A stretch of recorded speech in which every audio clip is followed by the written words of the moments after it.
ರಾಜ್ಯದಲ್ಲಿ ಆತಂಕ ಸೃಷ್ಟಿಸಿದೆ ಹೃದಯಾಘಾತ ಪ್ರಕರಣ. ಸರಣಿ ಹಾರ್ಟ್ ಅಟ್ಯಾಕ್ಗಳಿಗೆ ಕೊರೋನಾನೇ ಕಾರಣ ಅನ್ನುವಂತ ಬಹಳ ದೊಡ್ಡ ಪ್ರಶ್ನೆ ಇದೆ.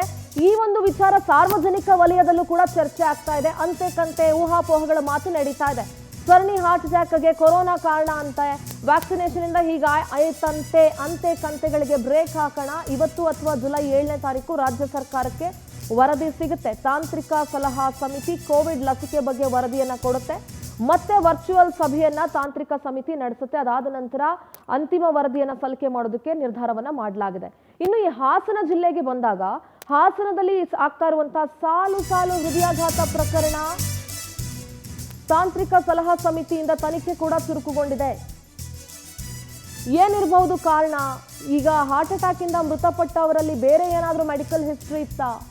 ಪ್ರಾಥಮಿಕ ವರದಿಯಲ್ಲಿ ಕಾರಣಗಳನ್ನ ಸಮಿತಿ ಹುಡುಕಿದೆ. ಸದ್ಯ ಮೃತಪಟ್ಟವರ ಹಿಸ್ಟ್ರಿಯನ್ನ ಈ ಸಮಿತಿ ಕಲೆಕ್ಟ್ ಮಾಡ್ತಾ ಇದೆ. ಬೇರೆ ಏನಾದರೂ ಮೆಡಿಕೇಶನ್ಸ್ ಇದೆಯಾ, ಬೇರೆ ಏನಾದರೂ ಜೆನೆಟಿಕ್ ಪ್ರಾಬ್ಲಮ್ಸ್ ಇದೆಯಾ, ಈ ರೀತಿಯಾದಂತಹ ಹಲವು ಕಾರಣಗಳನ್ನ ಹುಡುಕ್ತಾ ಇದ್ದಾರೆ. ಸದ್ಯ ಮೃತಪಟ್ಟವರ ಹಿಸ್ಟ್ರಿಯನ್ನ ಸಮಿತಿ ಕಲೆಕ್ಟ್ ಮಾಡ್ತಾ ಇದೆ. ಹಾಸನದ DHO ಹಾಗೆ ಆಸ್ಪತ್ರೆಗಳ MS ಗಳಿಂದ ತನಿಖೆ ನಡೀತಾ ಇದೆ.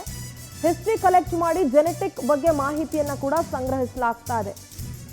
ಇನ್ನು ಈ ಮೃತಪಟ್ಟವರ ಮರಣೋತ್ತರ ಪರೀಕ್ಷೆ ಆಗದೇ ಇರೋದ್ರಿಂದ ಕಾರಣ ಹುಡುಕೋದಕ್ಕೆ ಸ್ವಲ್ಪ ಡಿಲೇ ಕೂಡ ಆಗ್ತಾ ಇದೆ.